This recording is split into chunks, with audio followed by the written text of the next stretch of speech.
Papunta na sila sa gate, oh. Naglalakad na. Malayo pa lang ako eh. Alam na nila na kukunin ko sila para gatasan, oh. Yan, oh. Alam na alam yung ginagawa, guys, oh. Ayan.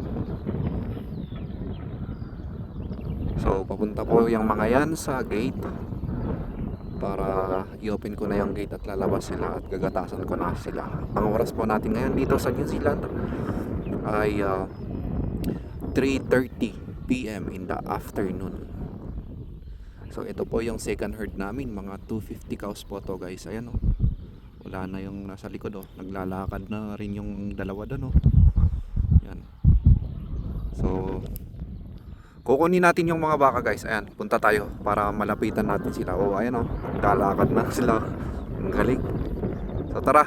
Medyo malayo pa lang ako, guys, pero alam nila, oh. Tignan nyo. Oh. Diba? Oh. So tara. Ayan. Papunta nga tayo, guys, para kunin tong mga baka at gagatasan ko na ngayong hapon. So yung kasama ko na nagagatas sa first herd, ako naman second herd.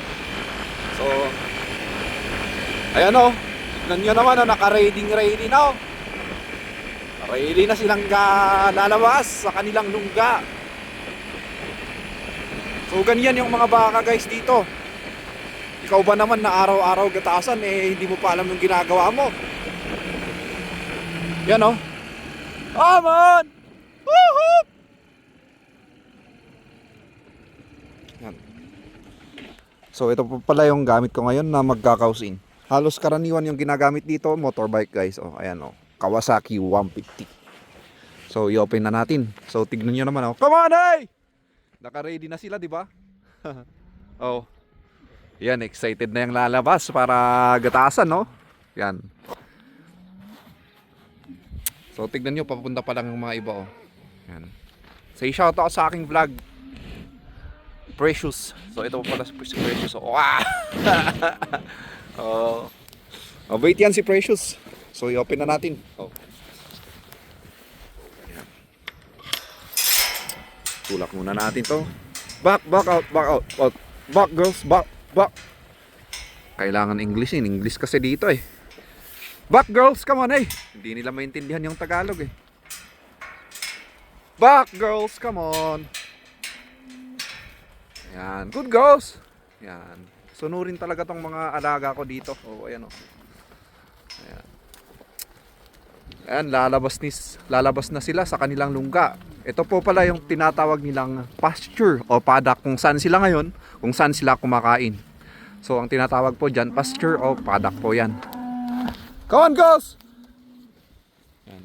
At nakikita niyo, puro brown yung mga baka dito. So ito po yung lahi ng Jersey. So ito yung magagandang lahi, guys. At may naihalong Persian dito, pero hindi ko pa alam yung mga ibang lahi. Yan. Come on up!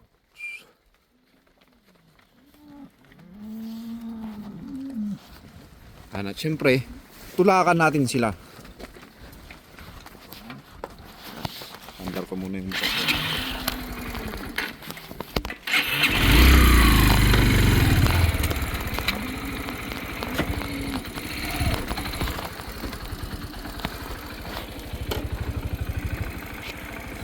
Ayan, papasok ako at itutulak ko sila palabas, yung ibang hindi lumalabas, oh. Out. Come on, eh. Yan, oh.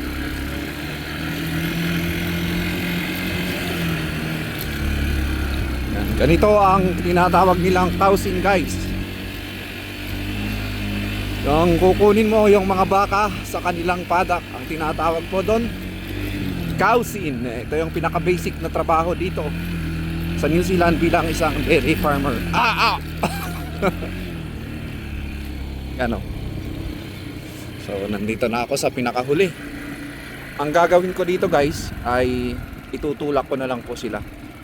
So tignan natin at hindi sila tumatakbo. Ayan. So ganito po, guys, ang buhay dairy farmer dito sa New Zealand. Ayan. Kitang kita nyo naman, oh. Puro baka lang yung nakikita. Damo, bundok. Yan lang. Ayan.